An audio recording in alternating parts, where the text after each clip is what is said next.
साथ ही सब आइ हम दिमाग के हिला दे वाला 16टा रोचक तथ्य लऽ आयल छी जे अपने आप में एकटा बहुत अहम भूमिका हमरा अहाँ के जीवन में खेले छै। तो चलो शुरू करै छी। ई 16टा रोचक तथ्य की अछि।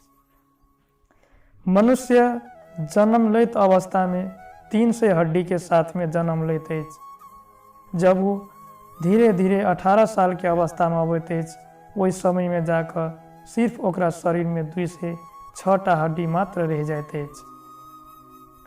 पुरुष के शर्ट के बटन हमेशा राइट साइड में होइत अछि जबकि महिला के शर्ट के बटन हमेशा लेफ्ट साइड में होइत अछि। बादुर खोता से जब निकलैत अछि ओहि समय में हमेशा बायां हाथ के तरफ घूमि जाइत अछि। महिला हर दिन औसत में 20,000 शब्द बोलैत अछि जे कि पुरुष के औसत से 1,000 2,000 नहीं बल्कि 13,000 शब्द ज़्यादा बोलैत अछि। कुर्सी पर बैठ कर अपन दुनू टांग से अहाँ गोला बनाओ और साथे अपन दायां हाथ से हवा में अहाँ 6 लिखू, तब देखू कि अहाँ के टांग के दिशा बदल जायत।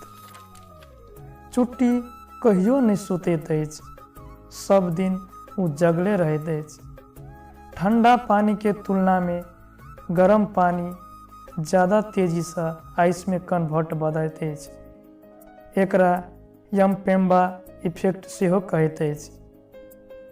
अहाँ के ई बात कहियो नहीं याद रहैत अछि कि अहाँ सपना कहाँ से शुरू केने छली।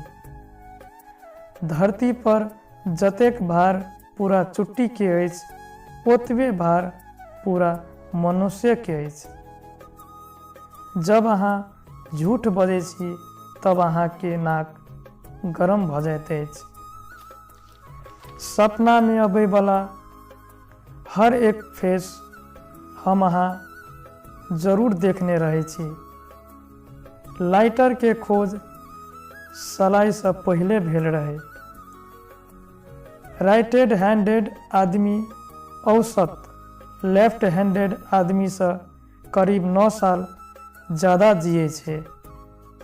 एप्पल कंपनी के फाउंडर स्टीव जॉब्स के कार पर कहियो नंबर प्लेट नहीं लगले। तितली कोई भी चीज के स्वाद ले छे तो अपन टांग से पता लगबै छे। एक औसत मनुष्य के लेल अपन खुद के केहूनी चटनाई मुश्किल भऽ जाइत अछि। जे केहूनी संबंधी पढ़ाई करैत अछि वो जरूर अपन केहूनी चटे के प्रयास करैत अछि। तो साथी सब यह छले 16टा इमेजिंग फैक्ट्स। तो अपने सबके केहन लगल ई रोचक तथ्य। अगर नीक लगल हो तो जरूर मिथिला सूत्र एंटरटेनमेंट चैनल के अभी तक सब्सक्राइब नहीं केने छी तो लाल बटन दबा कर सब्सक्राइब कर लेब और घंटी के निशान सेहो दबा लेब ताकि हमरा सबके एहने इमेजिंग फैक्ट्स वाला वीडियो सब जल्द से जल्द अहाँ सबके समक्ष में पहुँच जाए।